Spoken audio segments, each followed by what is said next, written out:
اللہ رب العزت جس بندے سے بھلائی کا اور خیر کا ارادہ فرماتے ہیں اسے اللہ اپنے دین کی سمجھ عطا فرما دیتے ہیں۔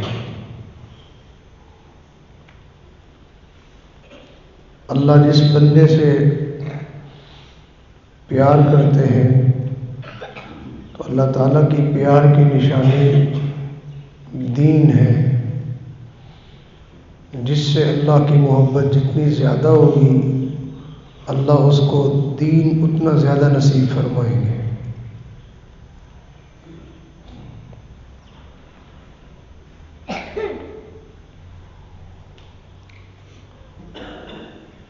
اللہ تعالیٰ جس بندے سے برائی کا ارادہ فرماتے ہیں یعنی اللہ تعالیٰ اس کے اوپر نظر رحمت نہیں کرتے ہیں تو اس کی نشانی یہ ہوتی ہے کہ اللہ تعالیٰ اس کو دنیا کی مال و دولت کے اندر مبتلا کر دیتے ہیں، یا تو مال اتنا دے دیتے ہیں کہ وہ اسی میں ہی مشغول رہتا ہے، یا مال تو نہیں اتنا ملتا لیکن مال کی طلب اور چاہت اس کے دل میں ڈال دیتے ہیں۔ ہر وقت اس کے دل میں مال پیسے کی چاہت اور تمنا ہوتی ہے۔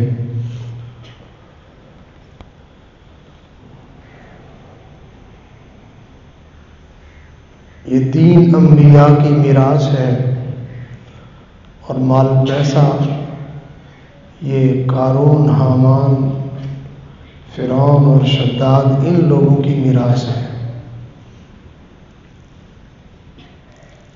تو سوال یہ پیدا ہوتا ہے کہ یہ مال پیسہ تو پھر دین والوں کو بھی چاہیے ہوتا ہے، دین والوں کے پاس بھی تو ہوتا ہے۔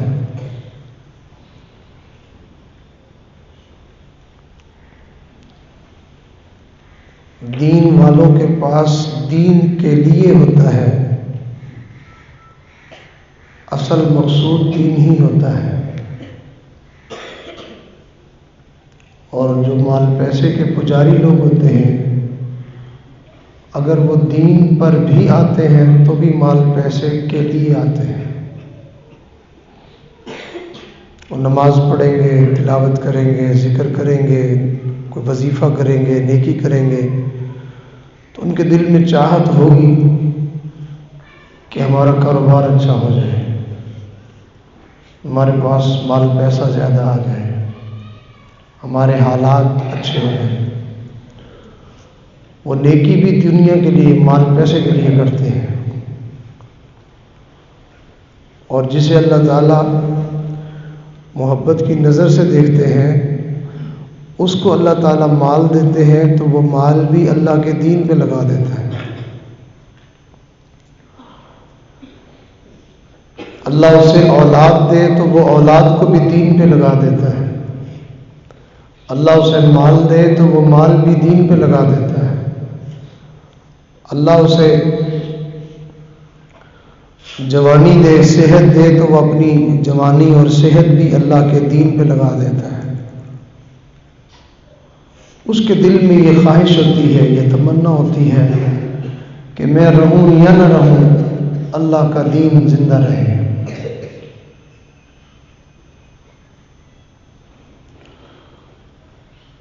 آج جو مدرسے میں پڑھنے والے بچے ہیں، بچوں کو سب کو میری بات سمجھ آ رہی ہے بھائی؟ سب کو اردو سمجھ آ رہی ہے؟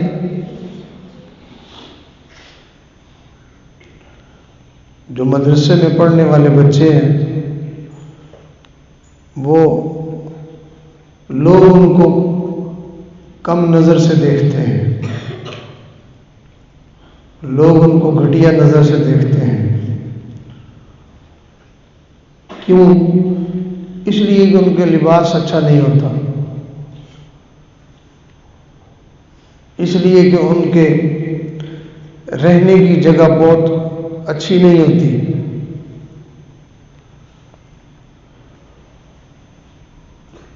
تو لوگ ان کو گھٹیا نظر سے دیکھتے ہیں۔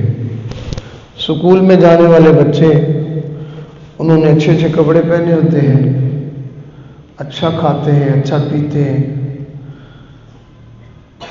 تو وہ بچے بھی اپنے آپ کو اچھا سمجھتے ہیں اور لوگ بھی ان کو اچھا سمجھتے ہیں۔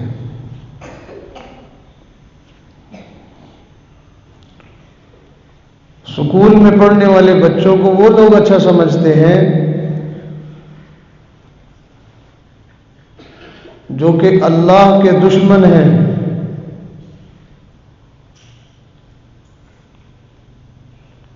جو رسول اللہ صلی اللہ علیہ وسلم کے دشمن ہیں، اور مدرسے میں پڑھنے والے بچوں سے وہ پیار کرتے ہیں جو اللہ کے دوست ہیں اور رسول اللہ صلی اللہ علیہ وسلم کے سچے غلام اور آپ کے سچے عاشق ہیں۔ وہ مدرسے میں پڑھنے والے بچوں سے پیار کرتے ہیں، اس لیے کہ مدرسے میں پڑھنے والے بچوں کی عزت دنیا والوں کی نظر میں نہیں ہے، مدرسے میں پڑھنے والے بچوں کی عزت اللہ اور اس کے رسول صلی اللہ علیہ وسلم کی نظر میں ہے۔ ان بچوں کا بھاؤ یہاں نہیں لگے گا، ان کے پاس جو مال پیسہ ہے، ان کے پاس جو متاع ہے، ان کے پاس جو دولت ہے، اس کی منڈی یہاں نہیں ہے۔ ان کے پاس جو دولت ہے اس کی منڈی قیامت میں ہے۔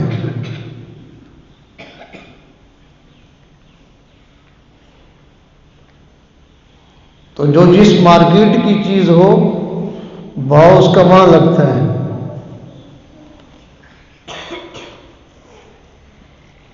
مارکیٹ کا مطلب کیا ہوتا ہے؟ مارکیٹ کا مطلب یہ ہوتا ہے کہ جس چیز کی چاہت اور طلب جن لوگوں میں ہو،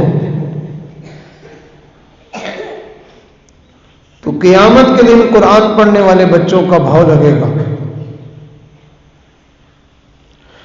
یہ جو قرآن پڑھنے والے بچے ہیں جو یہاں قرآن پڑھ رہے ہیں، یہ اتنی عظمت والے لوگ ہیں، اتنی شان والے لوگ ہیں، اتنے مقدس اور اتنے مبارک لوگ ہیں، ان کا مقام اتنا بلند ہے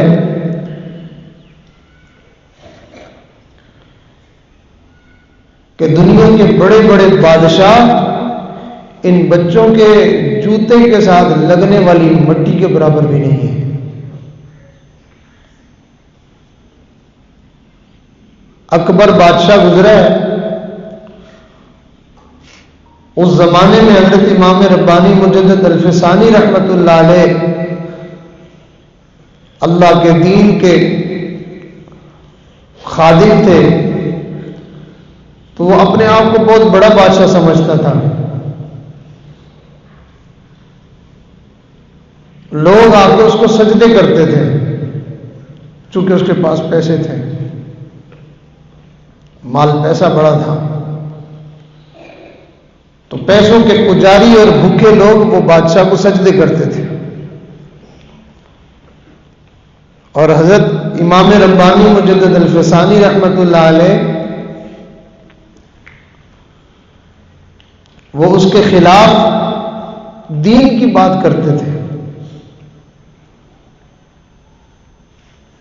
حضرت اس کے سامنے جھکتے نہیں تھے، ڈرتے نہیں تھے۔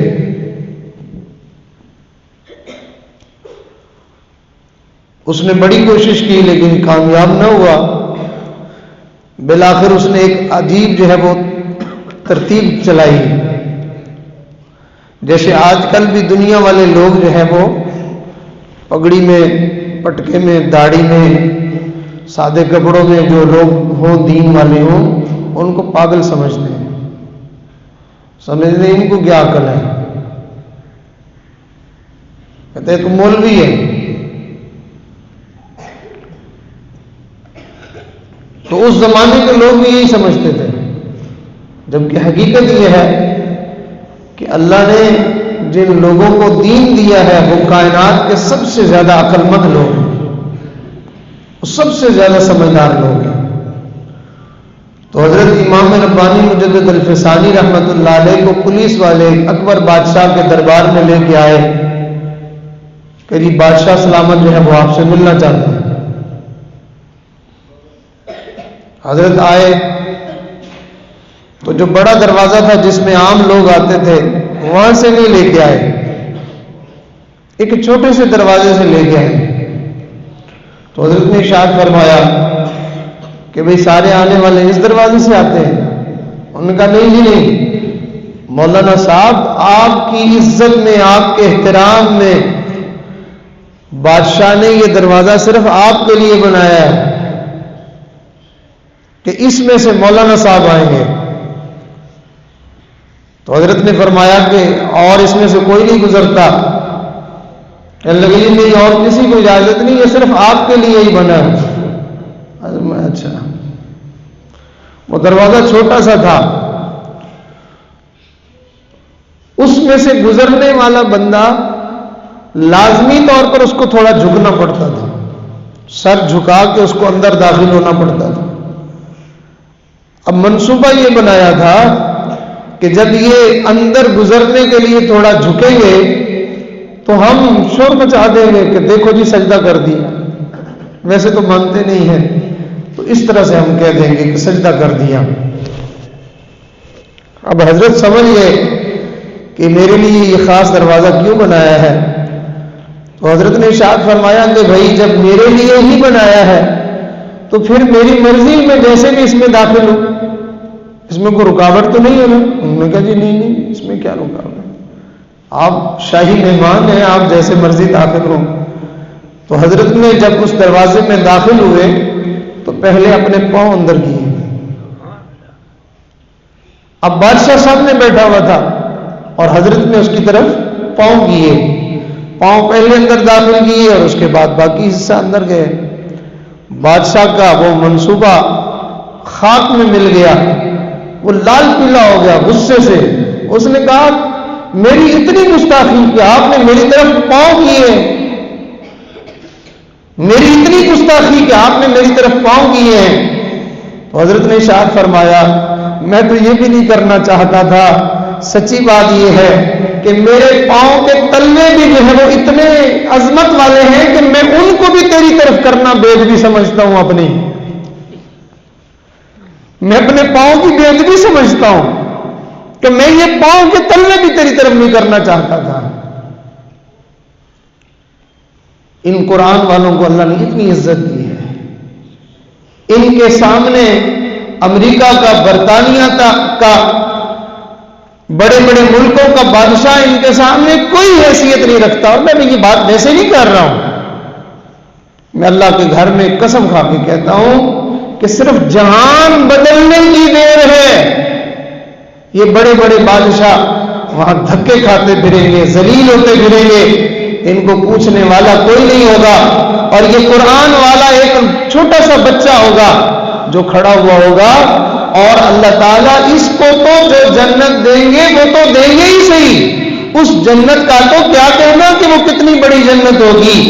ان بچوں کے ایک اشارے پر اللہ اس کو بھی جنت دے دے، اللہ اس کو بھی جنت دے دے، اللہ اس کو بھی جنت دے دے۔ یہ 10 لوگوں کی طرف اشارہ کریں گے، اللہ میرے ماموں کو جنت دے دے، میرے چچا کو جنت دے دے، میری اماں کو جنت دے دے، میرے بھائی کو دے دے، میرے فلاں کو دے دے۔ ایک بچے کے کہنے پر اللہ تعالیٰ 10 لوگوں کو جنت دیں گے، اور ایک بندے کو جو جنت ملے گی اس پوری دنیا سے وہ کم از کم 10 گنا تو بڑی ہوگی۔ آج تک کوئی ایسا بادشاہ ہے جو پوری زمین کا بادشاہ بنا ہو؟ کوئی بادشاہ ایسا ملا ہے آج تک کہ جو پوری دھرتی کا، پوری زمین کا جو ہے وہ بادشاہ ہو؟ کوئی نہیں۔ اور یہ زمین چھوٹی ہے، اس جیسی 10 زمینیں بناؤ تو اللہ تعالیٰ اس حافظ قرآن کے کہنے پر اتنی بڑی بادشاہت اور جنت اللہ تعالیٰ اس بچے کے کہنے پر ایک بندے کو نہیں 10 بندوں کو عطا فرمائیں گے۔ اب آپ بتائیے کہ اللہ تعالیٰ نے پیار کیا نہیں کیا؟ اللہ نے پیار کیا ہے، اللہ نے پیار کیا ہے۔ اور پھر دیکھو لوگوں کو اللہ تعالیٰ دکھاتے ہیں، کوئی حافظ قرآن فوت ہوا، کوئی عالم فوت ہوا، کوئی اللہ والا فوت ہوا، لوگ جا کے اس کو قبر میں دفن کر کے آتے ہیں، لوگ سمجھتے ہیں مر کے مٹی ہو گیا، اللہ تعالیٰ اس کی قبر سے جنت کی مہک جو ہے وہ جاری کر دیتے ہیں. دنیا والے جا کے اس کی مٹی کو بھی چوم رہے ہوتے ہیں. حضرت امام بخاری رحمت اللہ علیہ جب ان کی وفات ہوئی تو ان کی قبر سے خوشبو آتی رہی اور کتنے 100 سال گزر گئے. میرے مرشد حضرت پیر ذوالفقار احمد صاحب نقشبندی کچھ سال پہلے امام بخاری رحمت اللہ علیہ کی قبر پر گئے. فرمانے لگے میں حیران تھا کہ پورا علاقہ حضرت کی قبر کی خوشبو کی وجہ سے مہک رہا تھا. اور پھر فرمایا لوگوں کو حیرانگی ہوتی ہے کہ یہ خوشبو کیسی آتی ہے. فرمایا مجھے تو کوئی حیرانگی نہیں ہوتی، اس لیے کہ گلاب کا پھول ہے، اس کو مٹی کے اوپر رکھ دو تو بھائی اس میں سے مہک تو آئے گی صحیح. یہ اللہ کے وہ بندے ہیں جن کے اندر قرآن جیسی مہک اور خوشبو ہے، نبی کے فرمان کے جو ہے وہ خوشبو اور مہک ان کے اندر ہے. ان کو زمین میں دفن کر دو، قبر کی مٹی سے بھی خوشبو آنی شروع ہو جاتی ہے.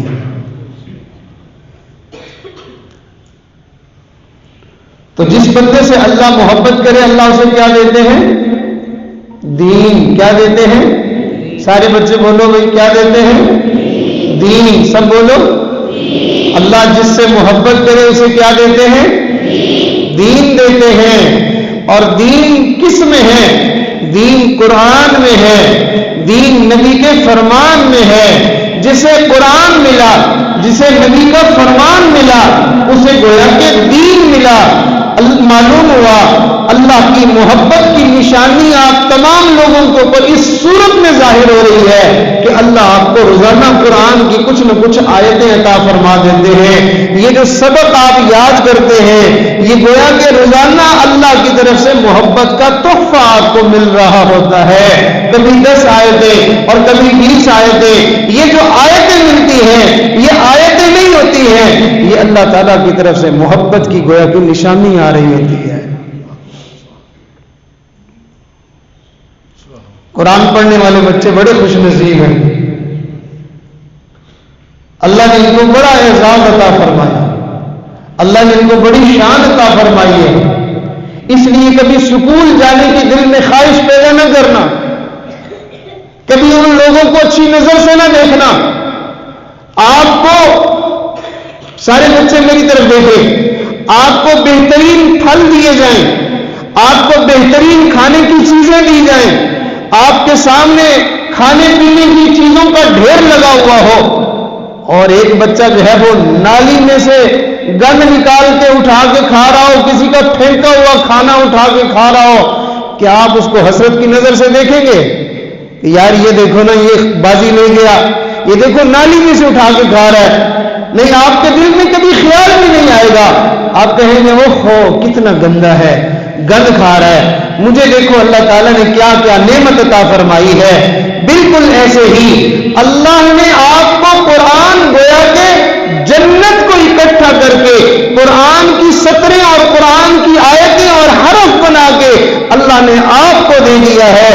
اور جس تعلیم کو وہ حاصل کر رہا ہے، کبھی کہو نا کہ تو نے 12 جماعتیں پڑھی ہیں، تیری اماں فوت ہو گئی ہے، ان 12 جماعتوں کو ثواب بخش دو. کبھی بخشا کسی نے؟ نہیں نا بخشا. اور جو آپ نے پڑھا ہے تو لوگ کہتے ہیں میری اماں فوت ہو گئی، حافظ صاحب کچھ سپارہ تو پڑھ دو. معلوم ہوا وہاں یہی سکہ چلتا ہے، وہاں یہی سکہ چلتا ہے. وہاں ان کی میٹرک کو کوئی نہیں جانتا، وہاں ان کے ایف اے کو کوئی نہیں جانتا، وہاں ان کے ایم اے کو کوئی نہیں جانتا. وہاں مدرسے میں پڑھنے والے قرآن اور حدیث کو وہاں کا جہان سارا جانتا ہے. کسی کہنے والے نے کہا اے رسول امین خاتم المرسلین تجھ سا کوئی نہیں، تجھ سا کوئی نہیں. تیرا سکہ رواں کل جہاں میں ہوا، تیرا سکہ رواں کل جہاں میں ہوا، اس زمین میں ہوا آسماں میں ہوا، کیا عرب کیا عجم سب ہے زیر نگیں، تجھ سا کوئی نہیں، تجھ سا کوئی نہیں۔ یہ سکہ کون سا ہے جو محمد الرسول اللہ صلی اللہ علیہ وسلم لے کے آئے ہیں؟ اس سکے کا نام اللہ کا قرآن ہے۔ اتر کر حرا سے سوئے قوم آیا، ایک نسخہ کیمیا ساتھ لایا۔ اللہ کے نبی غار حرا میں اللہ کی عبادت میں مصروف تھے، وہاں اللہ نے ان کو تحفہ دیا، وہ ہدیہ دیا۔ وہ کون سا ہدیہ تھا کہ جبرائیل امین نے آ کے کہا تھا اقرأ اقرأ اقرأ بسم ربک الذی خلق خلق الانسان من علق اقرأ وربک الاکرم الذي علم بالقلم علم الانسان ما لم يعلم۔ اے نبی جی پڑھیے اقرأ بسم ربک الذی خلق، پڑھیں آپ اپنے رب کا نام لے کر جس نے آپ کو پیدا کیا ہے۔ تو یہ سورت کس کس کو آتی ہے؟ ہاتھ کھڑا کریں۔ ماشاءاللہ، یہ سورت جس جس کے پاس ہے، جو اللہ نے غار حرا میں اپنے نبی کو تحفہ دیا تھا، وہ تحفہ آپ کے سینوں تک پہنچ چکا ہے۔ اتر کر حرا سے سوئے قوم آیا، ایک نسخہ کیمیا ساتھ لایا۔ وہ بجلی کا کڑکا یہ صوت ہادی، جس نے عرب کی ساری زمین ہلا دی۔ یہ اللہ کا قرآن عجیب چیز تھی کہ جس نے پوری عرب کی اس دھرتی کو ہلا کے رکھ دیا تھا۔ یہ قرآن ہے جو زمینوں کے نظام کو بدل دیتا ہے، جو آسمانوں کے فیصلوں کو بدل دیتا ہے۔ یہ اللہ کا قرآن ہے جو لوگوں کی زندگیوں کو بدل دیتا ہے۔ آپ خوش قسمت ہیں، اللہ نے آپ کو قرآن دیا ہے۔ جسے دنیا میں قرآن ملا ہے، سمجھ لو اللہ نے دنیا میں سے قرآن دیا ہے، گویا کہ جنت کا اللہ نے نشان دیا ہے کہ دنیا میں قرآن پڑھے گا، قیامت کے دن یہ قرآن پڑھتا جائے گا اور جنت میں سے گزرتا جائے گا، اور اس کو کہا جائے گا میاں جہاں تیرا قرآن مکمل ہو جائے وہاں تک ساری تیری جنت ہے، مزے کرو۔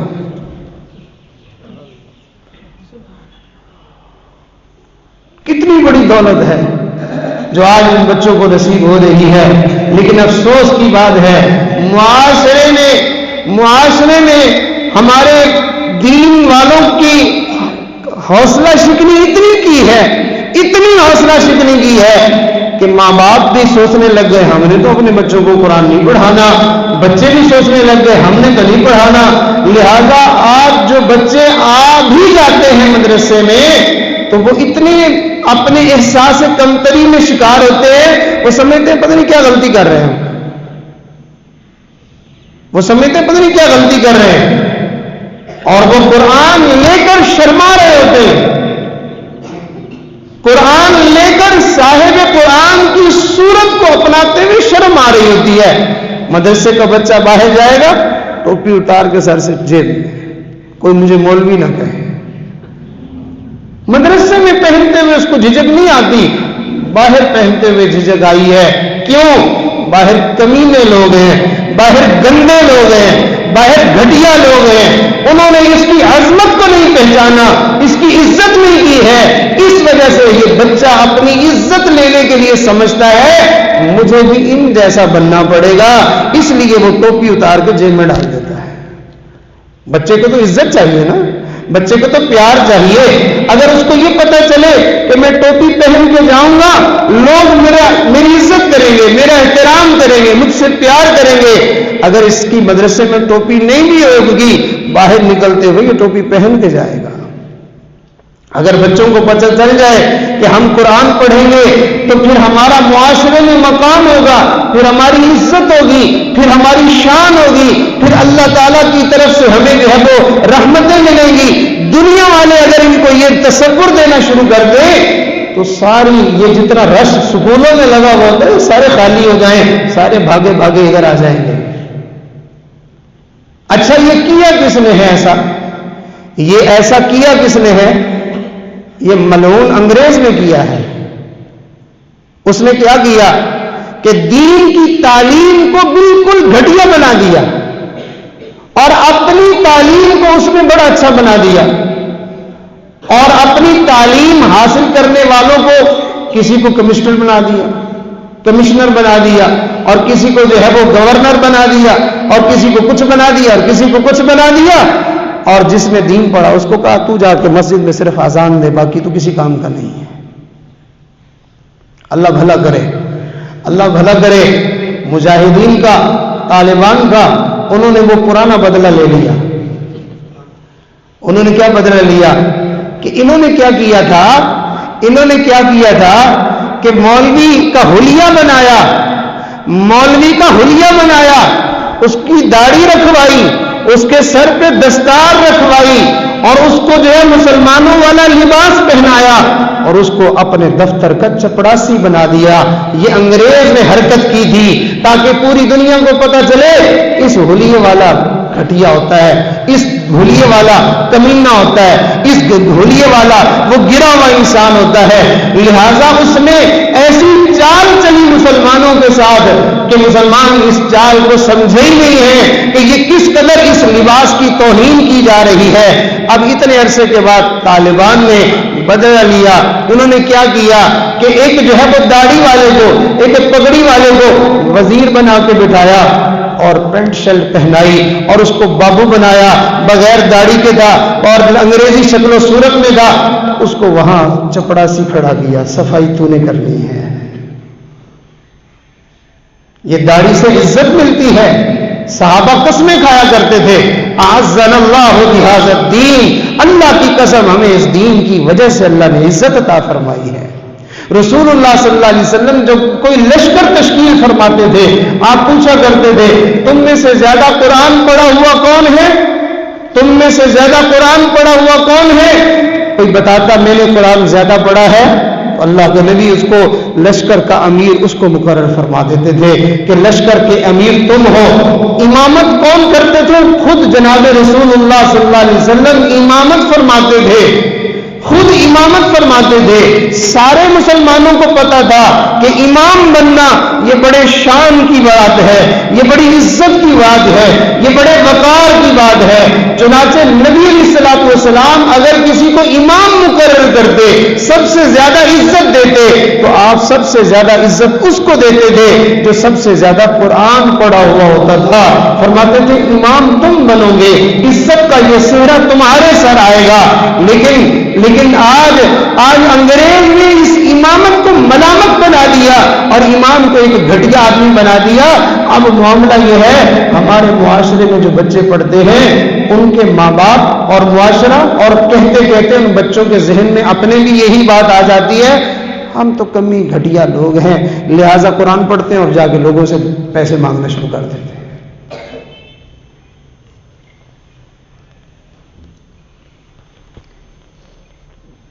قرآن پڑھنے والے بچے کو کسی سے پیسے نہیں لینے چاہیے، اس کو اللہ دے گا۔ کہاں سے دے گا؟ جہاں سے اللہ اپنے انبیاء کو دیتا ہے۔ تو سارے بچے جو قرآن پڑھنے والے ہیں یہ بڑے خوش قسمت ہیں، بڑے سعادت مند ہیں، اور یہ بچے جو قرآن پڑھنے والے ہیں اگر اس کی عزت اور قدر اور منزلت دیکھنی ہو ان ماں باپ سے پوچھو جو قبروں میں پہنچ گئے، ان سے پوچھو کہ تمہارے اس بچے کی وجہ سے تمہارے ساتھ کیا معاملہ ہوا ہے۔ میں ایک واقعہ سنا کے بات کو مکمل کر دیتا ہوں۔ دو میاں بیوی تھے، ان کے ہاں اللہ تعالیٰ نے بیٹا عطا فرمایا۔ آپس میں جیسے ماں باپ ایک دوسرے سے باتیں کرتے ہیں کہ یہ بڑا ہو کے کیا بنے گا، ہم اس کو کیا پڑھائیں گے، یہ کیا کرے گا، تو آپس میں بات کرتے کہ دیکھو پتہ نہیں زندگی کا کیا پتہ ہے، ہم میں سے کون پہلے چلا جائے، اچھا جو بھی باقی ہوگا اس بچے کو قرآن مجید پڑھائے گا۔ یہ آپس میں ماں باپ آپس میں بیٹھ کے باتیں کیا کرتے تھے۔ اللہ کی شان، کچھ عرصہ گزرا تو بچے کا جو باپ تھا وہ فوت ہو گیا. اس کو کسی نے فوت ہونے کے بعد خواب میں دیکھا کہ وہ جہنم کی آگ میں جل رہا ہے، بڑی تکلیف میں ہے، آگ میں جل رہا ہے. لیکن کچھ عرصے کے بعد دوبارہ اس کو دیکھا خواب میں، تو وہ باغات میں سیریں کر رہا ہے، بڑے مزے میں ہے، موج میلے میں ہے. اس نے پوچھا کہ بھائی تجھے تو میں نے خواب میں دیکھا تھا، تو آگ میں جل رہا تھا، تو یہاں کیسے آ گیا؟ اس نے کہا ہاں واقعی میری زندگی ایسی تھی، میرے گناہ ایسے تھے، میں جہنم کے لائق ہی تھا. لیکن معاملہ یہ بنا کہ میرا ایک بیٹا تھا، تو میں نے اپنی بیوی سے یہ بات کی تھی کہ اگر میں مر جاؤں نا تو تم اس کو اللہ کا قرآن پڑھانا. تم اس کو کیا کرنا بھائی؟ اللہ کا قرآن پڑھانا. میں جب فوت ہو گیا، اپنے گناہوں کی وجہ سے جہنم میں ڈال دیا گیا. میرا بچہ تھوڑا بڑا ہوا، میری بیوی نے اس بات کا خیال کیا تو وہ میرے بیٹے کو قاری صاحب کے پاس چھوڑ آئی کہ اس کو قرآن مجید کا حافظ بنا دو. اب جس دن میرے بیٹے کو قاری صاحب نے پہلا سبق پڑھایا اور انہوں نے پڑھایا بیٹا پڑھو بسم اللہ، اس نے پڑھا بسم اللہ الرحمن الرحیم. اس چھوٹی سی زبان سے اس نے جب پڑھا نا تو وہ بندہ کہتا ہے جب اس نے پڑھا اللہ تعالیٰ کی رحمت جوش میں آ گئی. اللہ نے کہا او بندے، تیرا چھوٹا سا بیٹا دنیا میں مجھے رحمان اور رحیم کہہ کے پکار رہا ہے اور تجھے عذاب دیتے ہوئے مجھے حیا آتی ہے، جا ہم نے تجھے معاف کر دیا ہے. اور یہ بات تھی تو خواب کی، لیکن سچی اس طور پر ثابت ہو گئی کہ میرے آقا و سردار حضرت محمد صلی اللہ علیہ وسلم نے ارشاد فرمایا جب کوئی قرآن پڑھنے والا بچہ مکتب میں استاذ کے پاس قرآن پڑھنے کے لیے جاتا ہے تو اس کے شروع کرتے ہی اللہ تعالیٰ 3 لوگوں کی یا غالباً 4 لوگوں کا ارشاد فرمایا کہ ان کی اللہ تعالیٰ مغفرت فرما دیتے ہیں. ہاں 3 لوگوں کو فرمایا استاذ کی بھی مغفرت اور اس بچے کی بھی مغفرت اور ماں باپ کی بھی مغفرت، اللہ تینوں لوگوں کو معاف فرما دیتے ہیں. علماء نے لکھا بچے کو تو پہلے ہی معافی شدہ ہے، اس کو معاف کرنے کا کیا مطلب؟ فرمایا آئندہ آنے والی زندگی کے اعتبار سے اللہ اس کو معاف فرما دیتے ہیں. اس لیے جو قرآن کا حافظ ہوگا اول تو اللہ تعالیٰ اس کو قرآن کی برکت سے جہنم میں ڈالے گا نہیں، وہ جہنم میں نہیں جائے گا. اور علماء نے لکھا اگر وہ چلا گیا اپنی کسی غلطی کی وجہ سے جہنم میں اللہ نے اس کو ڈال ہی دیا تو فرمایا چونکہ سینے میں قرآن ہے تو جہنم کی آگ اس کو جلا نہیں سکے گی. تو علماء نے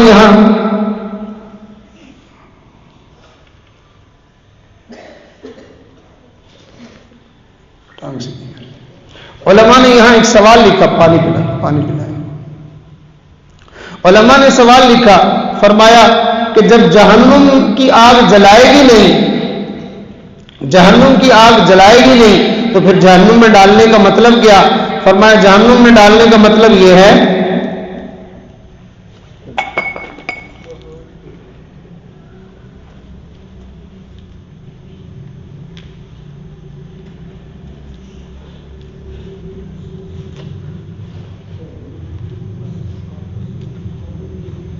توجہ فرمائیے، ہم دعا کرتے ہیں ان کے لیے. جہنم میں ڈالنے کا فرمایا اس لیے جہنم میں تو ڈال دیں گے، آگ نہیں جلائے گی.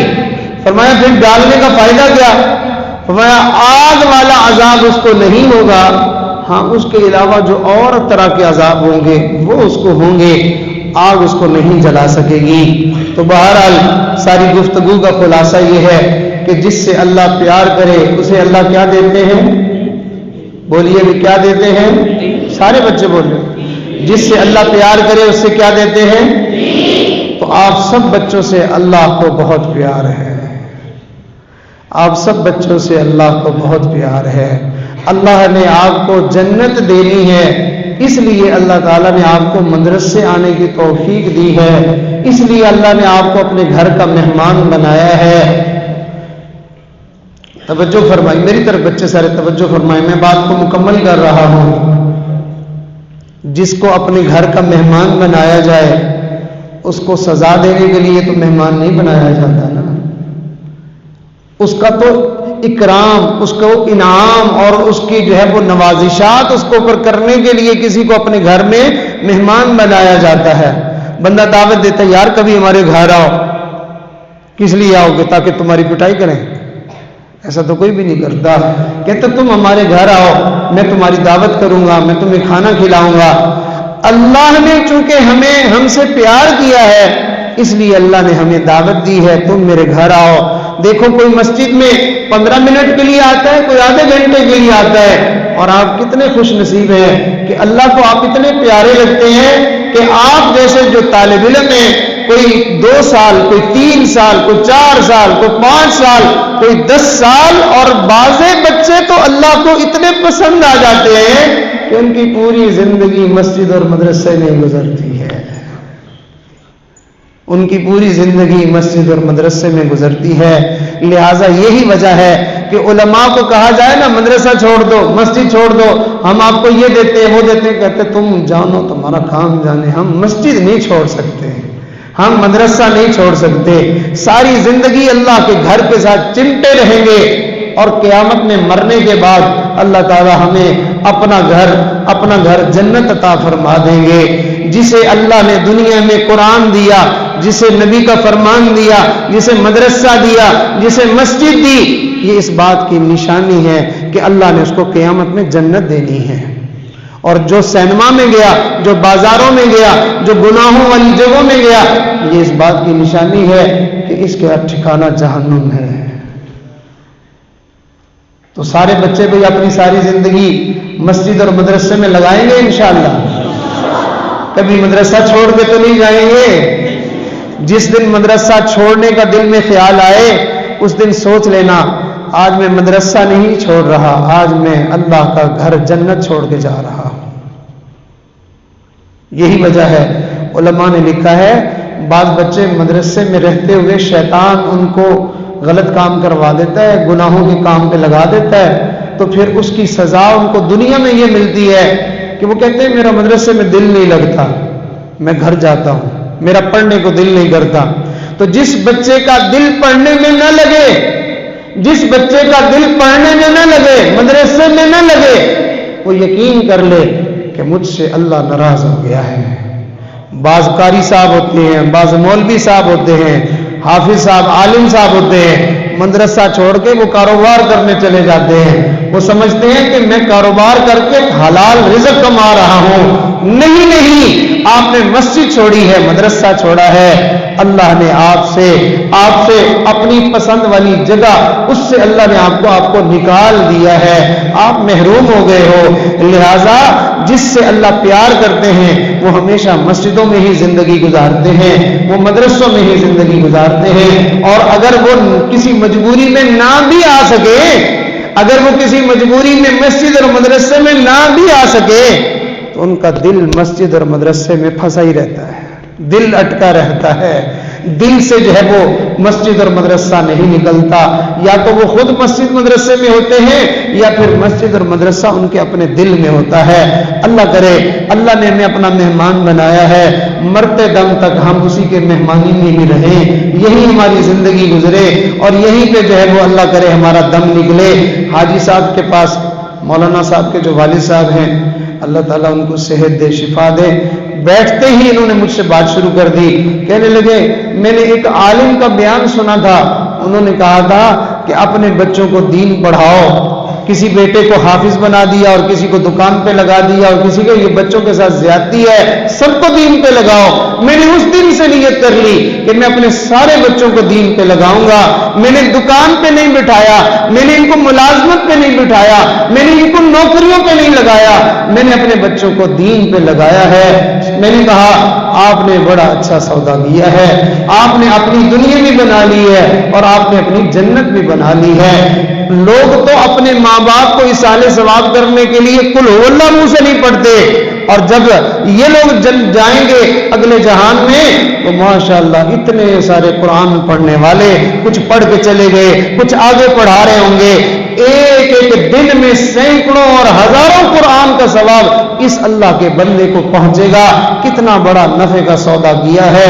اللہ تعالیٰ ان کی زندگی میں برکت عطا فرمائے اور ان کی ساری اولاد کو اللہ دین کے لیے قبول فرمائے۔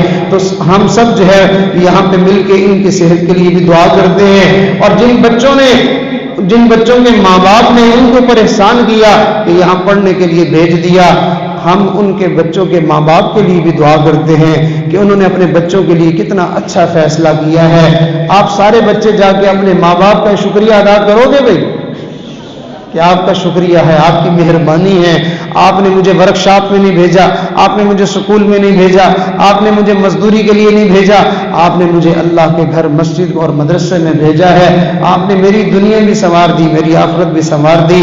اللہ رب العزت ہمارا یہاں مل بیٹھنا اور چند جملے کہنا سننا سب اپنی بارگاہ میں قبول فرما لے اور اللہ ہم سب سے راضی ہو جائے۔ وآخر دعوانا ان الحمد للہ رب العالمین۔